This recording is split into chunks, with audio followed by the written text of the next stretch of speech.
Hiya. Well, changed the way we do the Q&A section now, so I get a lot of questions every week and I'd like to answer the better questions in a little bit more detail. So what I'm actually looking to do is do a video blog on your questions. If it's a short question, I'll reply on a text and an answer, but just so you get a little bit more detail of what's going on, that's what I'd like to do. So I'm going to start with the first question this week. It's from a Mike Kerry. It says, Lee, I would like to understand why some anglers trim or cut down pole floats, the bristle. I've recently tried trimming a float down and it did seem to improve bite detection. Why would this be, and when would you use a float with a long bristle opposed to a short one? Mike, it's a really good question. A lot of anglers are cutting their bristles down. I don't always know if everybody knows why they're actually doing it. I do feel that sometimes people are doing things because they're not sure or they've seen other people do it, but I can tell you that it's something that does really work. I'll give you a couple of examples. I've got here two of the original press and floats that I like to use on the canal.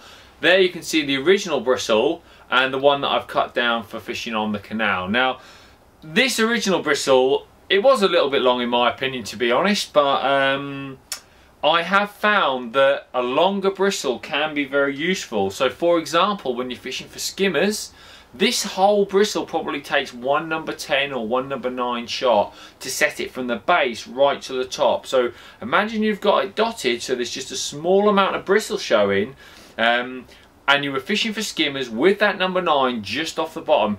As a fish picked the bait up, that shot would come off the bottom and it would lift the entire bristle, and you would clearly see that lift from the water and you'd know the fish is definitely hooked in the mouth. A brilliant way of reading bites. It's also nice when it's windy, it actually keeps the body of the float just that little bit further below the surface.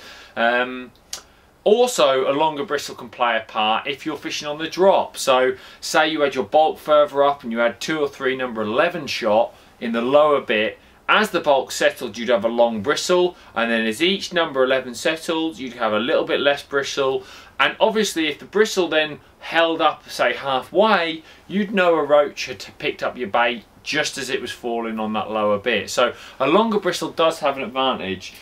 The shorter bristle, which is how I've cut this one down, is just to try and be fishing a little bit more efficiently. It's not about bite detection, it's more about how quickly you can be fishing and seeing your bite. For example, with Bloodworm and Joker, you have a bulk and 2 droppers, say.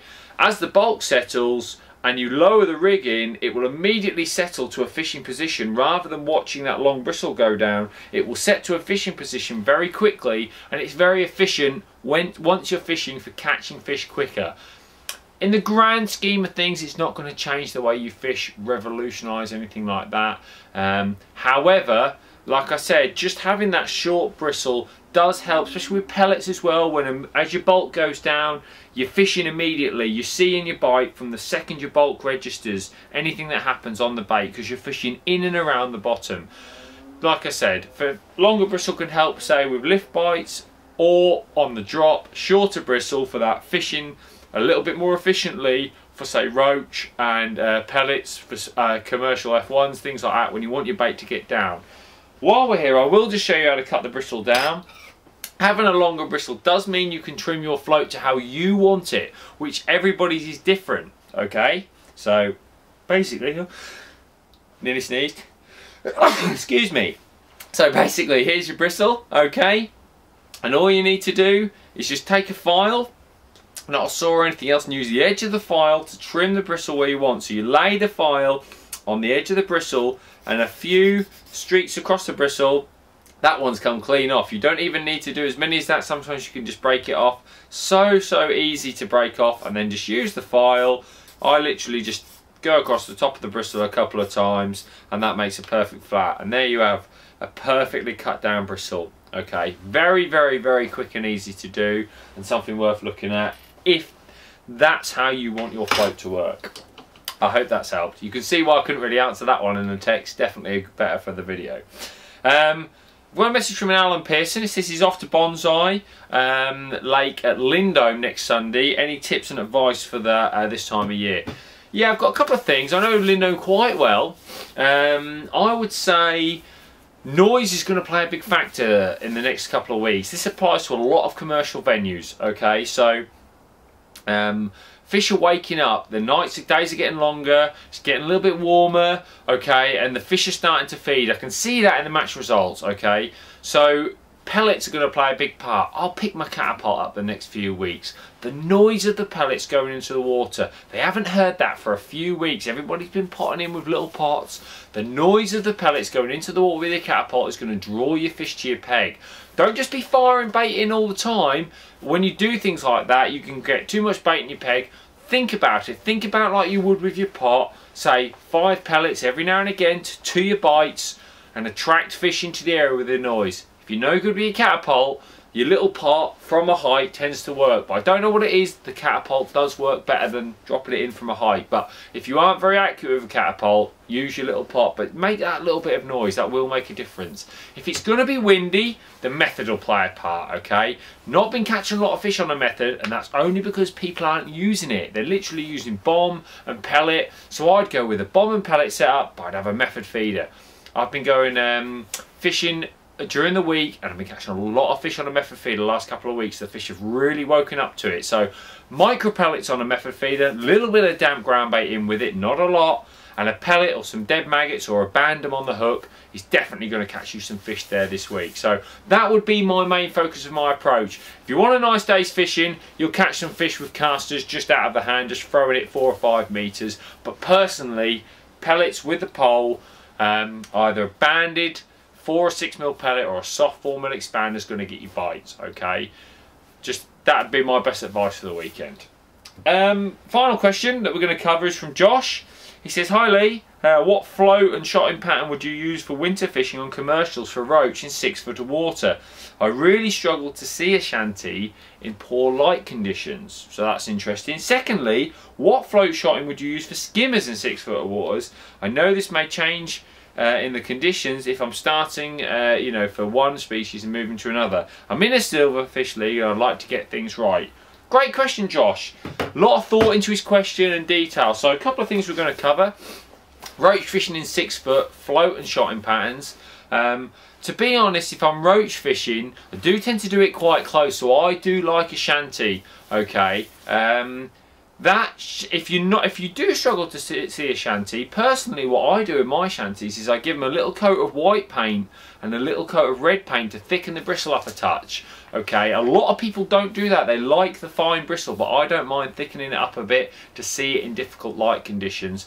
Either that, or you can get floats with a hollow bristle with the same shape, but I really don't recommend a hollow bristle.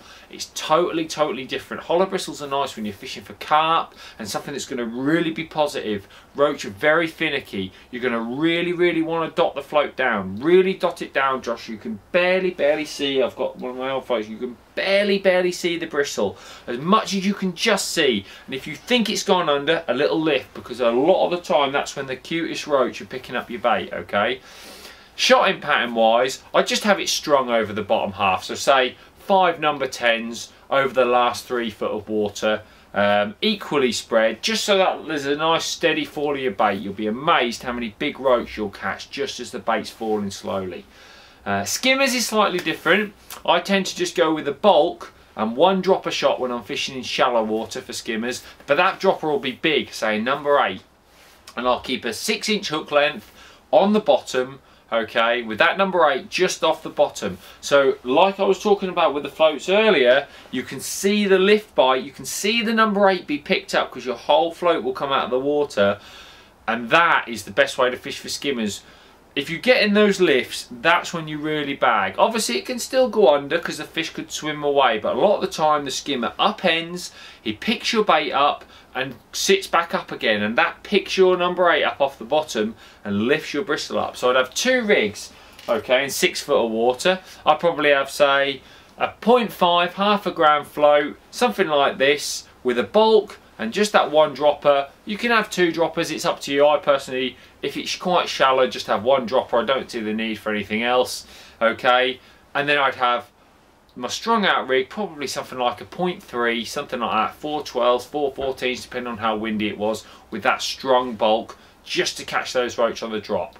There are your 2 different options with rigs. Don't forget, light elastics, light lines and light hooks are essential for silverfish fishing on any venue, so definitely keep that in mind. Hope that's helped. If you've got a question, get your questions into me on the website and you'll get it answered in the weekly video. I hope that's helped this week. Thanks.